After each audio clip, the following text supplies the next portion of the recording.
Good morning student. आज हम पढ़ने जा रहे हैं पार्ट 2, जैसा सवाल वैसा जवाब। ये बादशाह अकबर के समय के जो मंत्री थे बिरबल, उसके बारे में है कि वो कैसे जब कभी कोई सवाल पूछता था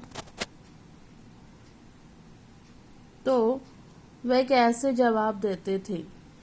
यहाँ पर लिखा है, बादशाह अकबर अपने मित्र बिरबल को बहुत पसंद करते थे। बिरबल की बुद्धि के आगे बड़े बड़े की भी कुछ नहीं चल पाती थी। इस कारण कुछ दरबारी बिरबल से चलते थे। वे बिरबल को मुसीबत में फंसाने के तरीके सोचते रहते थे।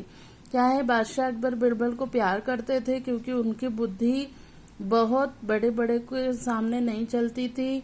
वो बड़े बड़े भी उनके आगे नहीं चल पाते थे और बिरबल के जो दरबारी लोग थे अकबर के, वो क्या करते थे, बिरबल से चलते थे और उन्हें तरह के तरीके से उन्हें फंसाने की कोशिश करते थे। अकबर एक दिन खास दरबारी ख्वाजा सा अकबर का एक ख्वाजा सरा जो खास दरबारी था,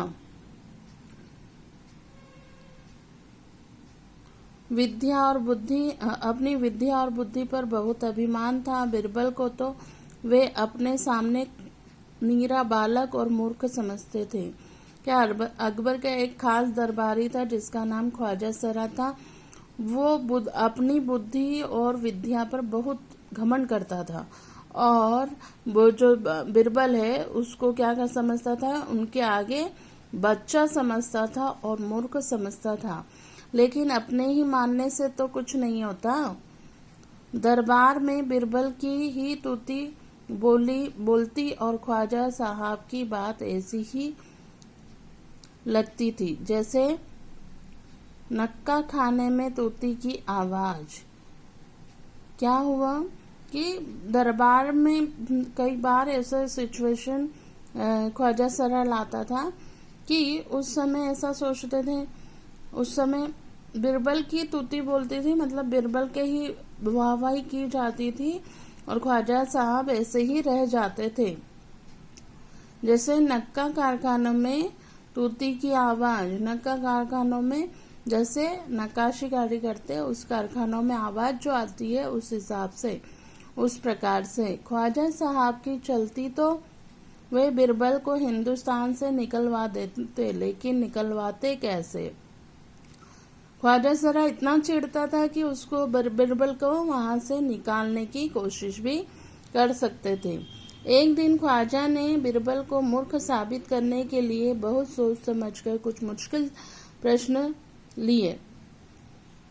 क्या हुआ, एक दिन ख्वाजा सरा ने बिरबल को मूर्ख साबित करने के लिए कुछ मुश्किल सवालों को प्रश्न को सोचे। उन्हें विश्वास था कि बादशाह उन प्रश्नों को सुनकर बिरबल के छक्के छूट जाएंगे। उनको यह विश्वास था कि बादशाह अगर ये प्रश्न बिरबल से पूछेंगे तो बिरबल क्या हो जाएगा, बिल्कुल इसके जवाब नहीं दे पाएगा और वह लाख कोशिश करके भी संतोषजनक उत्तर नहीं दे पाएगा। फिर बादशाह मान लेगा कि ख्वाजा सरा के आगे बिरबल कुछ भी नहीं। ये ख्वाजा सरा ने बहुत मुश्किल से कुछ सवालों को ढूंढा।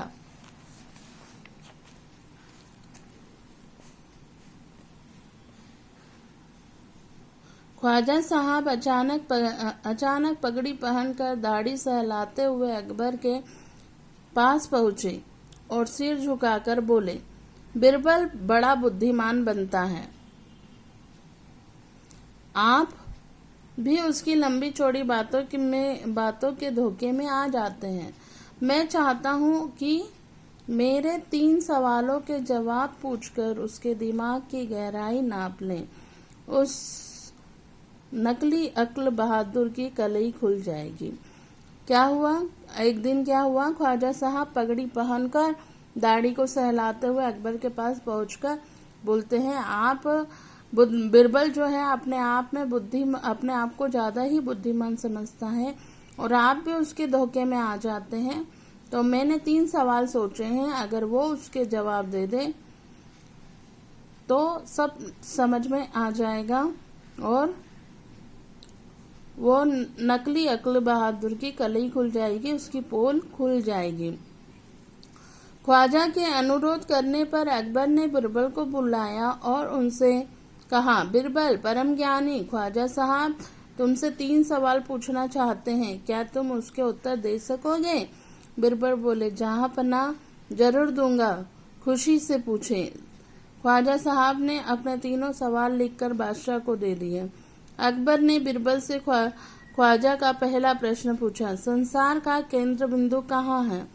बिरबल ने तुरंत जमीन पर एक छड़ी गाड़कर उत्तर दिया, यही स्थान चारों ओर से दुनिया का बीचों बीच पड़ता है।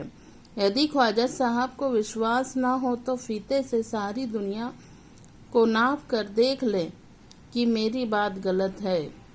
यहाँ पर बिरबल जो ख्वाजा ने एक प्रश्न लिखा, सबसे पहला प्रश्न बादशाह ने पूछा कि इस दुनिया का जो केंद्र बिंदु है वो कहाँ है? बिरबल ने एक लकड़ी ली और उसे जमीन पर गाड़ दिया और कहा, यही दुनिया का केंद्रीय बिंदु है। अगर ख्वाजा साहब को विश्वास नहीं है तो एक क्या ले, रिबन ले, फीता ले और उससे दुनिया को नाप ले। अकबर ने दूसरा प्रश्न किया, आकाश में कितने तारे हैं? बिरबल ने एक भेड़ मंगवाकर कहा, इस भेड़ के शरीर में जितने बाल हैं उतने ही आसमान में तारे हैं। ख्वाजा साहब को इसमें संदेह है तो बालों को गिनकर तारों की संख्या की तुलना कर ले। अब अकबर ने तीसरा सवाल पूछा, संसार की आबादी कितनी है? क्या हुआ? दूसरे सवाल में अकबर ने पूछा कि कितने तारे हैं संसार में, आकाश में कितने तारे हैं? तो उन्होंने क्या करा, एक भेड़ को लाके रख दिया और भेड़ को दिखा के बोला, इसके बाल जितने हैं उतने ही ये तारे हैं। अगर आपको विश्वास नहीं है तो आप क्या करें, इसे जो ख्वाजा सरा इसके बालों को गिनकर तुलना कर सकते हैं।